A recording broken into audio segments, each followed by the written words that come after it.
ያመጣናቸው እነዚህ ሙክቶች ወደ ቦረና የገዛናቸው አብዛኞቹ ኪሎአቸው ከ26 አለ 30 ኪሎ አለ 24 ኪሎ አለ።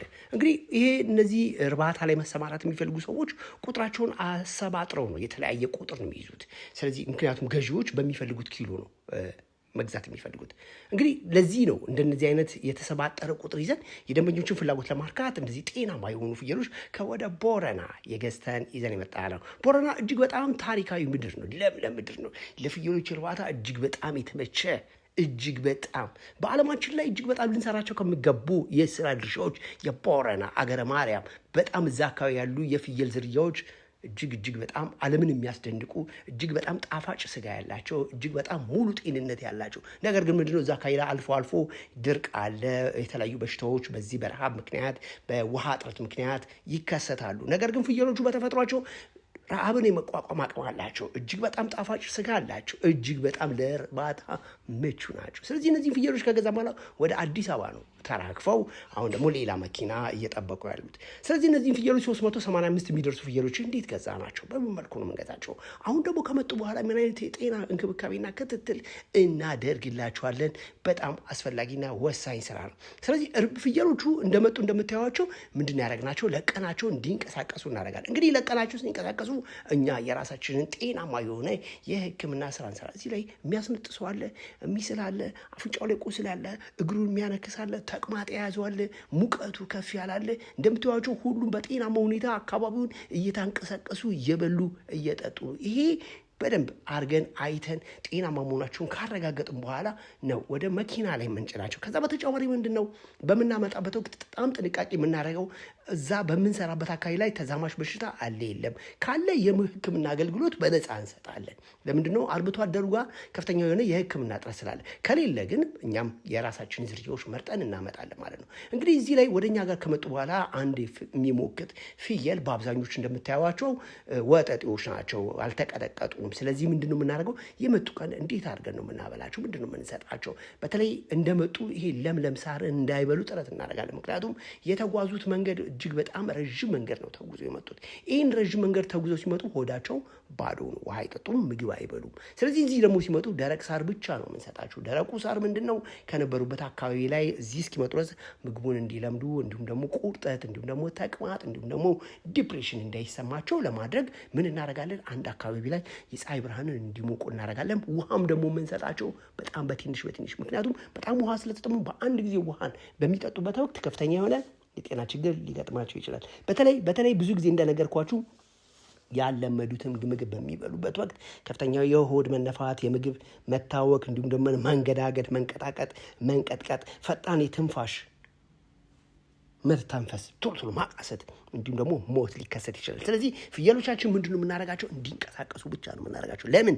ያቆማቡ ሲመጡ የነበረ ጡንቻቸው ቀጥ ብሎ ስለነበር ከፍተኛ የሆነ የደም መርጋት ሰውነታቸው ውስጥ እንዳይከሰት እንደምታዩት ሳር አካባቢ ላይ እንዳይበሉ እንከታተላቸዋለን፣ እናነቃቸዋለን። እዚህ ላይ ምንም ደግሞ እናያለን፣ መኖ በፍጥነት መቀየር የለብንም።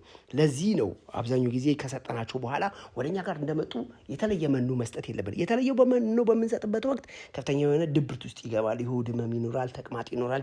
በጣም አደገኛ ነው። በተለይ ሊከሰቱ የሚችሉ በሽታዎችን መጠንቀቅ መቻል አለብን። በፍየሎች ላይ እንደ ኢንተሮቶክሲሚያ ያሉ በሽታዎች ይከሰታል። ይሄ ኢንተሮቶክሲሚያ በውስጡ ክሎስትሪዲየም ፐሪፌሬንጂያል በተለይ በአይነቱ ሲና ዲ በባክቴሪያ በአንጀት ውስጥ በብዛት ስለሚከሰት ቶክሲን በማምረት ፍየሎቻችን እንዲሞቱ ያደርጋል። ስለዚህ ሁልጊዜ መስጠታችን አለብን።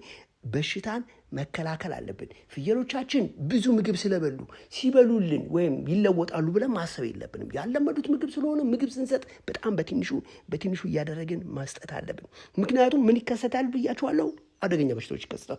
ብዙ ሰዎች ፍየሎቹ ቶሎ እንዲደልቡ ኮንሴንትሬትድ ሰጠኋቸው ግን ሞቱብኝ ይላሉ። ኮንሴንትሬትድ ስላለመዱት ከፍተኛ የሆነ ቁርጠት፣ ከፍተኛ ህመም፣ ከፍተኛ የሆነ ዲፕሬሽን፣ ከፍተኛ የሆነ ተቅማጥ በማምጣት ወይም ደግሞ የምግብ መመረዝን ቶክሲን ነገር በሰውነታቸው ውስጥ በመፍጠር ለሞት እንዲዳረጋል። ስለዚህ ኮንሴንትሬትድ መኖ የተመጣጠነ መኖ ለፍየሎቻችን በምንሰጥበት መቼ ነው መጀመሪያ ያለብን? በተለይ ከገቡ ከመጀመሪያ ቀን እስከ 7ኛ ቀን ድረስ የተመጣጠነ መኖ መስጠት የለብንም። ምክንያቱም ፍየሎቹ በአርብቶ አደሩ አካባቢ ላይ ሲረቡ ተፈጥሮን ነው እየበሉ የኖሩት እንጂ የተመጣጠነ መኖን አያውቁትም። ስለዚህ እንደዚህ አይነት ነገሮች የፍየሎቻችንን ሕይወት በቀላሉ ስለሚያጠቃ እንደምታዩቸው እየተከታተልን ምንድን ነው የምናደርገው? እንቅስቃሴያቸውን ነው የምናያቸው። ውሃን እንኳን መጠጣት ቢፈልጉ ብዙ ውሃ አንሰጣቸውም። ለምን? እንደዚህ አይነት በሽታዎች ሊከሰቱ ስለሚችሉ። በተለይ ፍየሎችን በደንብ ለማደለብ በሚመጡበት በወቅት በሽታዎች በተለይ ደግሞ ፖሊዮሴፋሎማላሲያ PEM በሽታ ምልክቶችን እናያለን። ይህም ደግሞ ቫይታሚን B1 በሰውነታቸው ውስጥ እጥረት መከሰት። እንግዲህ ምንድነው ቫይታሚን B1? በብዙ ጊዜ ረዥም መንገድ በሚመጡበት ወቅት ጡንቻቸው ምን ይሆናል? ይዝላል፣ ይደክማል። ስለዚህ ምን ይሆናሉ? ይወድቃሉ።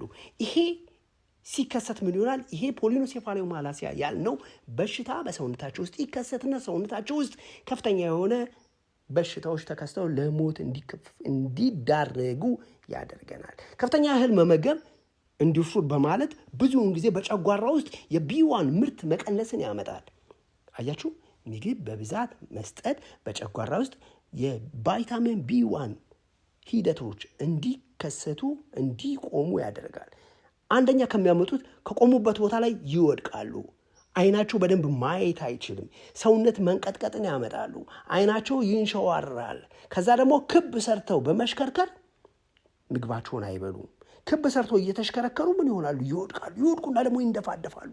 ስለዚህ የዚህ የቪታሚን B1 እጥረት ብዙ ጊዜ እንዳይከሰት ምን ማድረግ አለብን? ጥንቃቄ ማድረግ መቻል አለብን። የአንጀት መመረድ ወይም ደግሞ ፉድ ፖይዝኒንግ በበጎችና በፍየሎች ላይ ይከሰታል። ይሄ ደግሞ የተበላሸ መኖ በመብላት ፈንገስ በመብላት የሚመጣ ነው። ስለዚህ እንደዚህ አይነት ነገሮች እንዳይከሰቱ ፍየሎቻችን ምን ማየት አለብን? መጠንቀቅ መቻል አለብን። ካልተጠነቀቅን ከፍተኛ የሆነ ኪሳራ ያመጣል። የፍየሎች እርባታ እጅግ በጣም ጠቃሚና አትራፊ ነው። ነገር ግን ፍየሎችን ከየት እንገዛቸዋለን? ፍየሎቻችን ከገዛናቸው በኋላ ከሐኪማችን ጋር በመሆን የጤና ሕክምና ክትትል ማድረግ መቻል አለብን። በተለይ እንደገቡ አካባቢ ምን መስጠት አለብን? ከፍተኛ የሆነ ድካም፣ ከፍተኛ የሆነ የምግብ ፍላጎት መውረድ፣ ከፍተኛ የሆነ የአካባቢ ድብርት ውስጥ ስለሚገቡ ለፍየሎቻችን ቫይታሚኖችን መስጠት አለብን። ቫይታሚኖችን የምንሰጠው ፍየሎቹ ከመጡ ከአረፉበት ከ6 ሰዓት እስከ 8 ሰዓት ባለው ጊዜ ውስጥ ቫይታሚን መስጠት አለብን። ምግባችን ግን አይቀየርም፣ ደረቅ ነው የምንሰጠው። ስለዚህ ሁልጊዜ ደግሞ ጠዋት አውጥተን ምን ማድረግ አለብን? የፀሐይ ብርሃን እንዲሞቁ ማድረግ አለብን። እስኪ ወደ ገበያው እንሂድ። እነዚህ ፍየሎች በአብዛኞቹ የመጡት በአጠቃላይ የመጡት ማለት ነው በ14,000 ብር ሂሳብ ነው የመጡት። 1 ኪሎ ወይም ደግሞ አንድ ፍየል በ14,000 በቶታል ነው የተገዛው። 1 ኪሎ በስንት ተገዛ? በኋላ ሂሳቡን እናንተ ተሰራችሁ። በጅምላ ግን እነዚህ ፍየሎች 385 ፍየሎች ናቸው የተገዙት። አንዱን ፍየል ትልልቁ መካከለኛው ትናንሾቹን አይደለም፣ ትላልቆቹ እዚያውን የምናያቸው ሽንጣቸው ረዣዥሞቹ የምታዩዋቸው በሙሉ የተገዙት በ14,000 ብር ሂሳብ ነው የተገዙት ከነ ትራንስፖርቱ ጭኖ ሞጆ ድረስ ሊያመጣ። ስለዚህ እነዚህን ፍየሎች እዚህ ከተማ ላይ 1 ወር ተኩል ብናበላቸው ለውጥ እናመጣለን? ለእናንተ ተዋዋለሁ። ነገር ግን ምንድነው እነዚህን ፍየሎች 385 የሚደርሱ ፍየሎችን ሲገዛ ምን ያህል ካፒታል አውጥቷል? ለዚህ ነው ብዙ ጊዜ የፍየሎች እርባታ ያዋጣል የምንላቸው። ፍየሎቻችንን በቀላሉ አንድ ሰው መጥቶ በቀላሉ ሊገዛን አይችልም። 5-10 ሰዎች ሊገዙን ይችላሉ። ነገር ግን ሁሌ ማየት ያለብን ምንድነው ምንም አይነት በሽታ በፋርማችን ውስጥ እንዳይከሰት ጥንቃቄ ማድረግ፣ የምግብ ብክለት እንዳይከሰት ጥንቃቄ ማድረግ፣ በውሃ ወለድ በሽታዎች የሚመጡ ካሉ እነዛ እንዳይከሰቱ ጥንቃቄ ማድረግ፣ አመጋገብ ላይ ጥንቃቄ ማድረግ። በተለይ በአካባቢ ለውጥ እንደ ኒውሞኒያ ሊከሰት ይችላል። ኒውሞኒያ ብዙ ጊዜ ፍየሎች በአካባቢ ለውጥ ለተለያየ ሳል፣ ለተለያየ ሙቀት ከፍ ማለት፣ የምግብ ፍላጎት መውረድ ሊከሰት ይችላል። ይሄ ከምን ይመጣል? ከአካባቢ ለውጥ ጋር ይመጣል። እንግዲህ የአካባቢ ለውጥ ደግሞ ሲደመር የማያውቁትን ምግብ ወደ ፋርማችን አምጥተን በምናበላበት ወቅት ፍየሎቻችን ለተለያየ ትኩረት ነገር እንዲሁም ደግሞ የሙቀት መጨመር እንዲሁም ደግሞ ምግብ ፍላጎት መውረድ ሊከሰት ይችላል። ነገር ግን ምን ማየት አለብን? ፍየሎቻችን በምናበላበት ወቅት መደርደሪያችን በቁመታቸው ልክ የተሰራ ሆኖ እያንዳንዳቸው በክብደታቸው ልክ፣ እያንዳንዳቸው በእድሜያቸው፣ እያንዳንዳቸው በሰውነታቸው ሁኔታ እንዲበሉ ማድረግ መቻል አለብን። ያን ስናደርግ የትኛው ፍየል እየበላ ነው፣ የትኛው ፍየል እየበላ አይደለም፣ እንዲሁም ደግሞ ከኋላ በመሆን ተቅማጥ ይዟቸዋል፣ ከፊት ለፊት ደግሞ በመሆን ምናቸው ማየት አለብን? አፍንጫቸውን፣ ሳላቸውን፣ ንፍጥ አላቸው ወይ፣ አይናቸው አካባቢ አይነር አለ አለ ወይ? የአተነፋፈስ የማቃሰት ስሜት አላቸው? እነዚህም በሙሉ ቆሜ እያየሁኝ ነው። ምክንያቱም ፍየሎቹ ከመጡ በኋላ በኃላፊነት አስመጥቻለሁ። በኃላፊነት ማስረከብ መቻል አለብኝ። ግን እያንዳንዱ ላይ ምን እናያለን? አብረን ከንብረቱ ባለቤት ጋር ከመረከባችን በፊት እግሩ የሚያነክስ አለ። በጣም ወሳኝ ነው። ለምንድን ነው እግር ማነከስ? ፉትሮት ይከሰታል። ፉትሮት ብዙ ጊዜ ጥፍራቸው ላይ በሚከሰት በእርጥበት አዘል አማካኝነት ይመጣል። በተለይ አሁን የክረምት መግቢያ ሰዓት ስለሆነ ከፍተኛ ዝናብ አለ። በዛ ላይ መኪና ላይ ሲመጡ ደግሞ ሽንታቸው በታቸው አለ። የዚህ አማካኝነት ምን ይመጣል? የእግር መበስበስ። ይሄ የእግር መበስበስ ደግሞ በጣም አደጋ ነው። ስለዚህ ቶሎ ብለን ደግሞ የእግር መበስበስ ብቻ ከሆነ እግራቸውን በማጽዳት ጥፍራቸውን በመቁረጥ የተለያየ አንቲባዮቲክ በመስጠት የተለያየ ቫይታሚን በመስጠት ወደ ጤናማ ሁኔታቸው እንዲመለሱ ከድርጅቱ ባለቤት ከፍየሎቹ ባለቤት ጋር ቶሎ እገዛ ማድረግ አለበት። ግን እነዚህን ፍየሎች በስንት ቀን አደልበን እናወጣቸዋለን? የማደለብ ፕሮግራማችን በአብዛኛው ጊዜ በ3 ፕሮግራም የተያዙ ነው።